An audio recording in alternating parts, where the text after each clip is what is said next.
After the accident, I was stuck paying all these medical bills. The Witherspoon Law Group understands that you didn't deserve what happened to you, but you do deserve justice. They weren't just there for me, they fought for me. I care about what my clients are going through. We are in the fight of their lives. We don't just fight for you, we fight with you and make sure you get the compensation you deserve. And that's why we do what we do. And what we do is win. Call 844-WE-WIN-44.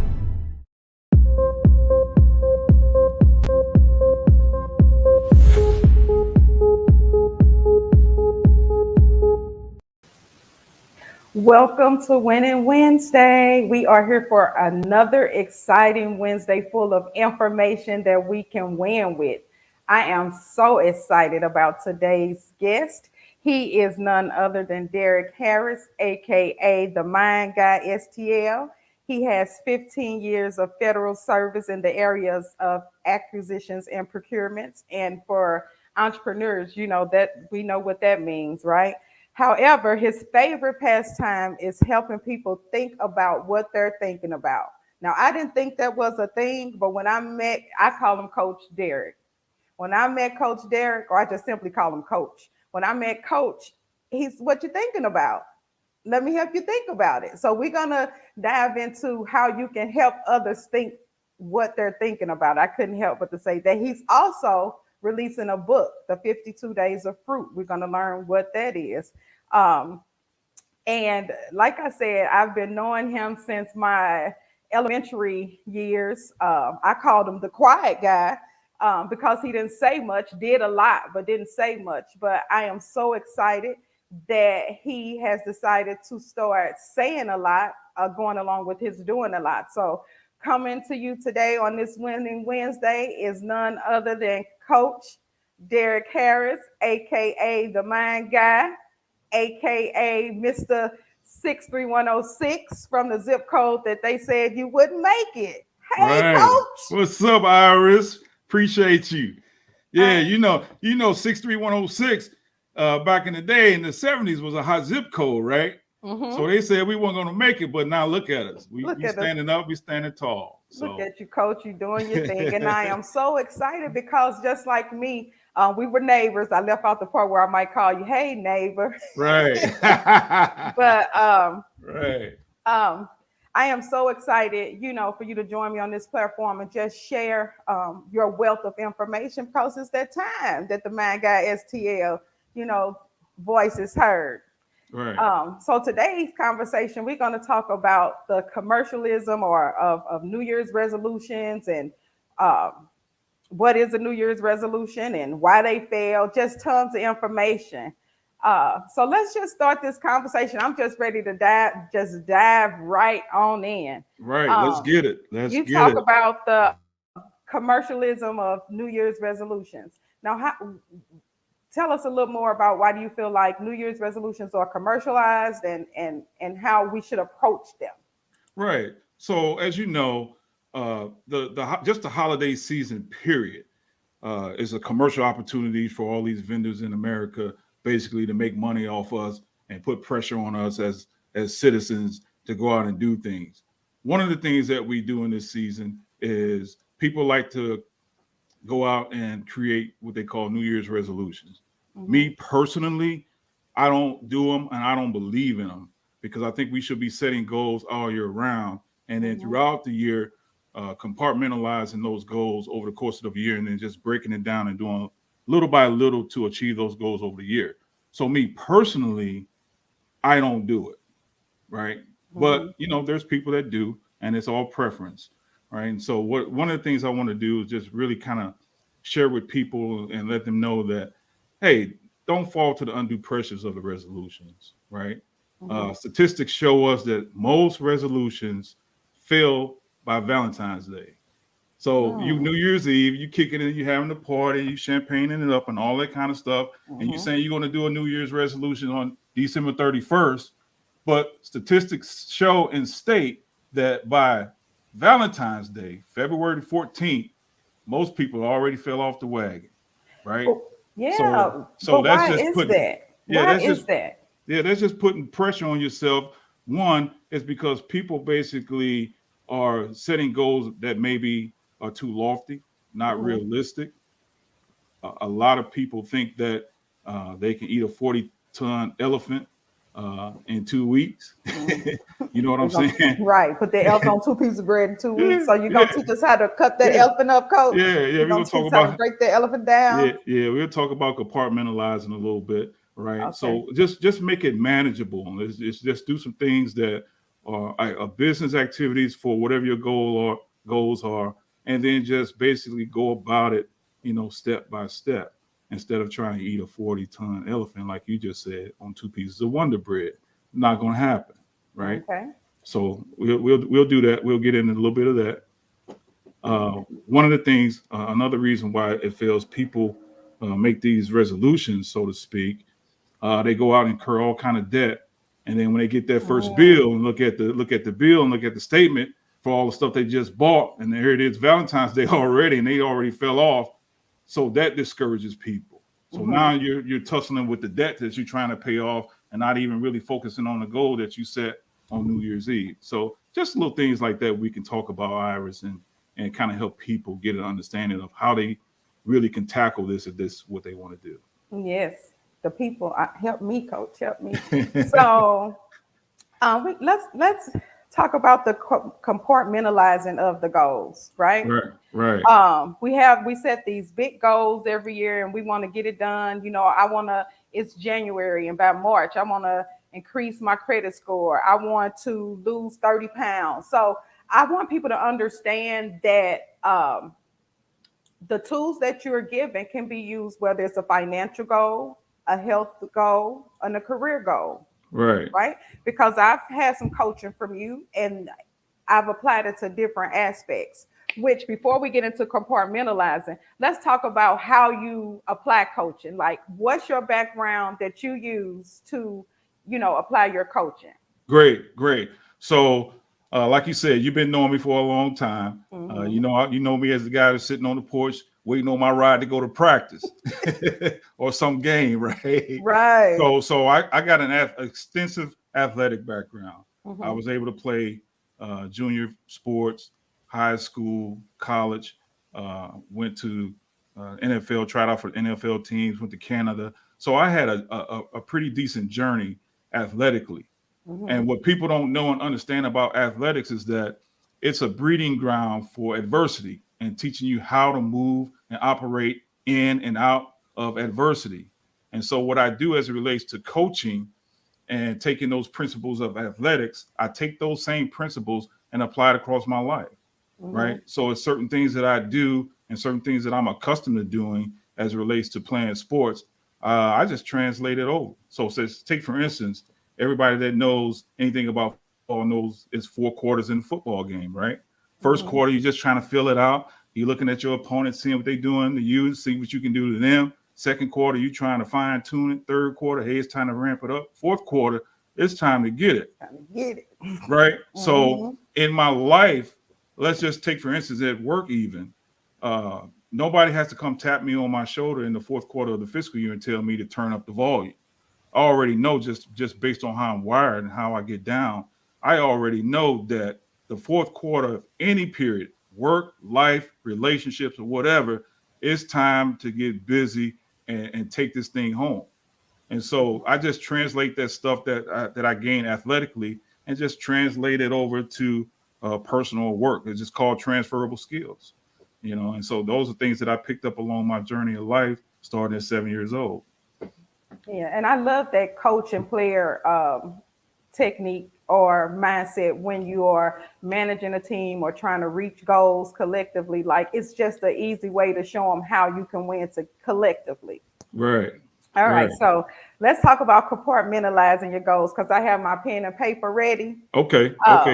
So cool. How do we compartmentalize our goals? Let's just start with some basics, right? Okay. Let's just talk about what are the benefits of compartmentalizing your goals and compartmentalizing your process steps to reach your goals, right? So one of the things that you can benefit from compartmentalizes is that it reduces the stress of trying to attain the goals, right? So imagine you sitting in the middle of a parking lot right, at a cookout or a bonfire, and somebody says, here's 2 pieces of bread. I want you to put this 40-ton elephant on that 2 pieces of bread and make a sandwich. It's not going to happen. However, when you get a coach in your life, and your coach might say, well, I'll tell you what we're going to do. We're going to start chopping this elephant down. We're going to bake some of it. We're going to put some of it on the bonfire. We're going to put some of it in the oven. We're going to freeze some of it. We're going to give some of it away. Whatever you're doing with it, you're breaking it down and making it more manageable, right? And so when you do that, you take the stress away from, using the analogy that I just used, 2 pieces of bread and a 40-ton elephant. You're starting to reduce that stress because now you got little bitty pieces of the elephant broken down, and you decide which ones you want to attack, right? So the main thing is it reduces the stress level of trying to obtain a goal, right? And then the goal, like I just stated, becomes more realistic. And then it also increases your ability to stick to the goals, right? So you want to have that ability to, when you set goals, you want to have the ability to stick to it and drive it to completion, because you already said, this is my goal to do X, right? And so whatever X is, somehow, some way, you put it in your mind and put it in your spirit that that's what you want to do and that's what you want to obtain, right? But when you break it down and you compartmentalize it, it makes it more manageable. You reduce the stress. It also increases your ability to stick to it, right? So those are the top 3. And then 2, to add to that, it builds confidence, to drive the goal to completion.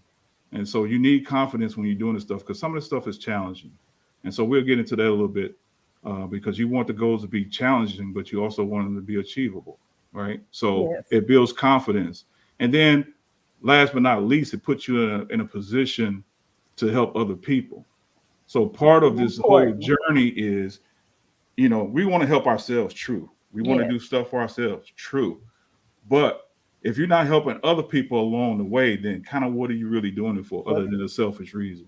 Exactly. Yeah. So can you give us an example of compartmentalizing a goal? Yeah. So let's just say, for instance, let's just say a person wants to take a credit score. That's something real simple. That's something people are familiar with and people want to work on, right? So say, for instance, you have a credit score of 700. And you say, I want to take my credit score within the next year up to 750. Okay. Right. So your starting point would be 700. And then your end point is 750. And so all the steps in between that are your business activities that allow you to gain and progress through your process steps to get to that 750. Right. So those are the things that some of the things that you can do. And so what I like about compartmentalizing this is that when you create this list, and you identify what it is that you want to do as it relates to the business activities. And then you also have to identify when you're going to do it. Okay. Right. So if you say, I want to raise my score 50 points from 700 to 750, well, when do you want to do it, Iris? Oh, probably in the next 300 or 400 years. What? No, that's not even realistic, right? Right. Just based on where we are on our birthdays. So just set realistic goals and just say, hey, you know what? I want to raise my credit score 50 points. I'm at 700. I want to go to 750 and want to do it in 1 year, right? And then you start listing the things that you want to do. Yeah. Okay, because you can't give them too much, Coach. Now, if you want more information or want to be coached by the Mind Guy, let's see, where can they follow you, Coach? Where can they hit you up in the DMs to get some of this good coaching? We're going to tell them the steps in between. We got to get them to call you. Okay, give them your handles, IG and Twitter. We got them on the screen for you. Tell them, Coach. Yeah. So IG, you can hit me at the Mind Guy -STL. Twitter, you can hit me at the Mind Guy STL. And if you want to send me an email and have a little conversation back and forth, you can hit me at themindguystl@gmail.com. Great. Yes. Okay, so you have this wealth of information. And we all know that in the community, it starts with our leaders. Someone has to mentor. Someone has to take the guys on the journey. but the men that are charged with this has to be healthy and strong and financial literate and things like that. So let's just take a look at one of the programs that you are affiliated with in the St. Louis area, which Right. I hear that this is going to be national. So in one of my many stops, Dallas being one, I'm hoping to partner with you guys here and in St. Louis as well. Yeah. Chicago and wherever else is going. Yeah. Iverson, the city is going with it. So let's just take a look at this program and kind of talk about it after we watch this brief clip. Okay, great. The name of the organization is called Moving Upward, but this particular program that we have is under Hooping for Hearts. And basically what it is an early detection of hypertension for men over 30. We thought this was a good opportunity to combine exercise with the health initiative. Okay, I became a part of this league because I'm a member at the Old File YMCA Rexplex. And being up here about 7 to 8 years, I met a guy named Hayes who told me that he was going to be starting a 30 and older league for young adults around St. Louis. And it's based around our hearts because in the young community, we have a lot of people such as myself that has high blood pressure. And a lot of times be sick and ill that does not even know it. So that was basically the reason why I was very excited to be a part of a program like this. That is an awesome program, Coach. Everything I do is placed around my heart. That is why I share information like this. So I just love that. And then guys don't like going to the doctor. So that is a way for them to get their checks and things like that in the environment in which they're comfortable so that they can go out and mentor. So tell us how you are involved with that program and what people can do to participate and make it stronger. Yeah, basically, I've been knowing Byron Hayes over 25 years, right? So that's my boy, and things that he do in the community, we try to support him.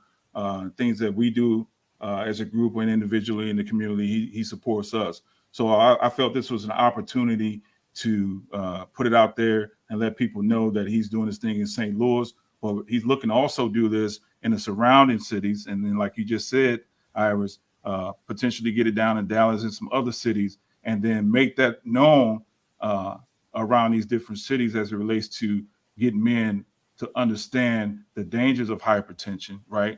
Mm-hmm. While still getting exercise and then playing the sport that they still love, right? Mm-hmm. And so then connecting those people in those different cities and from those different communities is nothing but a plus, I think.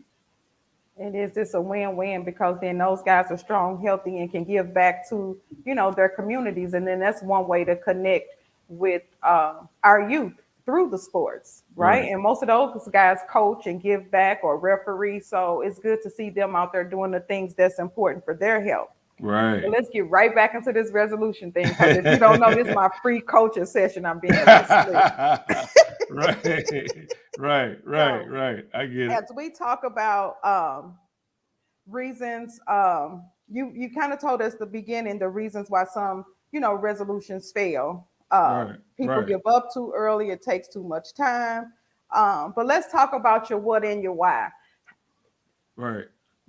So, how can people, because you often ask, and you ask this to my son, and sometimes he have goals, but he don't know why he have them. He know the what he want, but he don't know why, and things like that. So I think that's important when helping goal set, drilling down the what and the why. Can you speak on that a little more? Yeah, just to touch on that just a little bit. Is everybody can come up with what, right? Mm-hmm. I want a house. I want a car. I want to go on a trip. Those are what's. Those are things, right? But why do you want them? And that's where people have the difficulty connecting. And so when you can't come up with why you're doing something, which is your purpose, right? What drives you to do what you do? What drives you to get up when you don't want to get up? What drives you to do stuff when you just think, hey, I think this is a dead end. I don't want to do this, but you still go anyway. The why is getting you to that point. Mm-hmm. So in understanding your what and your why, that's your driver, right? Mm-hmm. And that why is a part that is really the part that sustains your ability to keep moving when you don't even want to move, right? So it's important to understand what it is and why it is. Yeah. So I know what and why. I just need to make sure I'm compartmentalizing because we all want to go from here to here. But what's the number one thing we must do to even reach a goal? What must we do to reach our goals? What's the number one thing? I think the number one thing is you want to make sure you set challenging but achievable goals, right? So that's part of your journey, making sure that you're setting yourself up with situations and business activities that is just going to yield you success. So again, you don't want to do something that is just so super easy or just so super hard that either way you don't do it. You want it to be challenging but achievable. That's the number one thing. Second thing you want to do is make sure that you declare starting and end points for the goals. So using that analogy that I gave you, your starting point and raising your credit score is at 700. Your ending point is at 750. So now you have those two parameters set and you know what you need to do. And now what you need to start doing is following the process steps that you're going to start building between 700 and 750, right? That's what the meat of the sandwich is, right? So understanding that. And the key word is start. That's yeah. Coach would check in with me on a project. I would tell him, and some people you just don't tell you starting a project unless you really want to finish. Coach, Iris, where you at with that project? Right. Coaches on the show, you ain't started. Right. So Right. key word is start. Coach taught me that you have to start. If you want to get anywhere with anything, you must start. Any type of movement in the process, but you got to start. Right. And Iris, you got a lot of people that are in the technology. I'm still a pencil and paper guy. I like to write things down because it makes me feel intimate with what I'm writing down and what my goals are for the year, for the day, for the month, or whatever. Right. So I still write things down. So what people do is they lean so heavily on their technology, and that's not a problem. If that's what you're doing and that's your thing, then do that. Whatever you do, like you said, the key thing is to start. Right. But I use what they call a descending order metric tool, which again, my goal like is 750, and then I work down. And once I get my list built, right, then I work from the bottom up. And so that, as an ex-athlete, puts me in a mind of competition. I'm going up, I'm climbing, I'm achieving, and I'm gonna reach the top of the mountain. And the top of the mountain is to get that 750, right? So that's what I do. I don't tell people what to do or how to do it. All I'm saying is do something. Pick something that's going to work for you. Pick something that's going to hold you accountable. And again, just start, right? Then you want to clearly identify those activities in between the start and the end periods, all right? And then what's really, and we do this and we do it informally a lot, but you want to solicit a trusted accountability partner.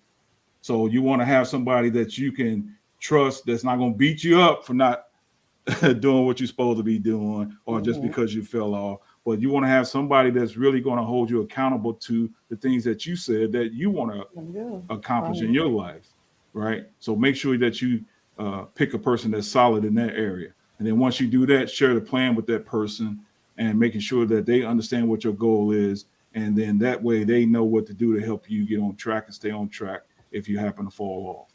And then once you do that, just set a schedule. It doesn't have to be every day. You know, it can be once a week, you know, once every 2 weeks or whatever, but set a schedule with that accountability partner. That way you guys can check in with each other and making sure that you stay on track. All right.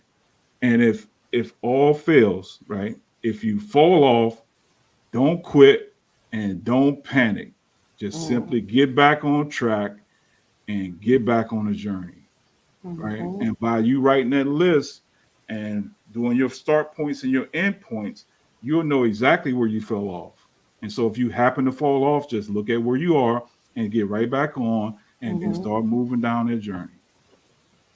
Greetings, sis. Thanks for watching. I know you're getting all this good information from Coach Derrick. You have a question, this is your only chance to get a free answer. The answers are not free. The game is sold, not told. So if you have questions, feel free. And my guest of the day or my watcher of the day is Leslie, because she said my shirt was pretty. So Okay. thank you, Leslie. All right. Well, Coach, you have given us some valuable information. And coming from that 63106 zip code, you definitely don't sound like a guy that they can put in the category of not succeeding or didn't make it, or you're just a no excuse kind of guy. And we need guys like you to speak up. That's why I'm so glad that you went from Mr. Quiet Guy to the Mind Guy. You know, it took a minute, but you're ready now, you know? So yeah, about 40 years. Right. now he speaks. So for all of you from the JBL area, Yeah. he speaks. You see, he Yeah. can talk. He don't just get to the ride with his baseball bag on his back. He talk in between now. Right. So, I'm just really excited about everything you have coming up. Give us a quick snippet about the fruit, 52 weeks of fruit. Tell us what fruit stands for. Okay, so write this down. Yeah, so for me, in order for me, so you and I have a relationship. Again, we've been knowing each other since the 70s, and childhood, friends and neighbors and stuff in the neighborhood where people said we weren't going to make it, right? So we already have an organic level of trust. But when you go into new people's lives and then you encounter them, say, for the first time, you got to forge these relationships in order for people to be comfortable with talking to you about intimate stuff, right? So fruit for me, this is what the Mind Guy, come to bear. I bear fruit, right? We think about fruit as it relates to our bodies and nutrition and stuff like that, but very seldom do we think about fruit for our minds and our spirits. And so for me, I came up with this and I derived this and created this when I created the Mind Guy. Fruit stands for forging relationships, utilizing intellectual teachings, right? And so through just intellect and conversation and just fellowship, we're going to help each other grow. And so that's very important that we know and we understand that. And you hear people say all the time, well, he just won't talk to me or she won't talk to me, or there may not be a relationship there. So you got to work on that relationship and forge that relationship in order for that person to feel comfortable dialoguing with you. So that's very important in these relationships and helping all of us grow. So yeah, 52 weeks of fruit, Iris. I'm gonna be leaning on you. January 2022. I want to have this thing out on the market. So we're gonna have it on the market, Coach. Yeah. So we're gonna meet. We're gonna meet and do some stuff and put it out there. It's already written. Just got to do the final steps to get it out there and get it into people's hands. Yes, and you can catch Coach Derrick sometimes in the gym. We ain't gonna say which one. I don't know if we still over there at the Buddha Center. I don't know if Buddha open. I don't know what's going on. Yeah, I'm over there. I go to Buddha with my boy Coach 3. We know it's still open. We go over there to Buddha Center. The building's still open. Please reach out to Coach Derrick if you're in the St. Louis area. If you are in the education field, he's a good speaker to come out to the schools, talk to the young guys, wealth of information, and just always willing to give up himself in the community. So thank you, Coach Derrick. I know I have called you many a days. I'm a mom that stayed in the gym, so I had to make sure I was doing the right things or asking the right questions when trying to communicate with my young men. So I appreciate you for that. And my young men sometimes consisted of teams of 3 and 4 teams of little guys pulling on me for things. So thank you. And for my personal young men, I thank you for always being available. Yeah, I appreciate it, Iris. I really appreciate you allowing me to come on the platform. I appreciate you allowing me to share some fruit. I appreciate you guys spotting Byron Hayes and Hooping for Hearts. So this has been a fantastic opportunity for everybody all the way around. So again, thank you, and let's keep doing it because we all we got.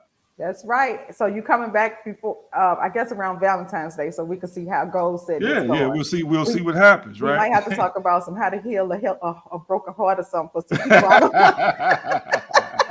Well, thanks, Coach. Thank you guys for watching. Thank you for joining me on Wednesday. Until next week, set up the play and put yourself in position to win.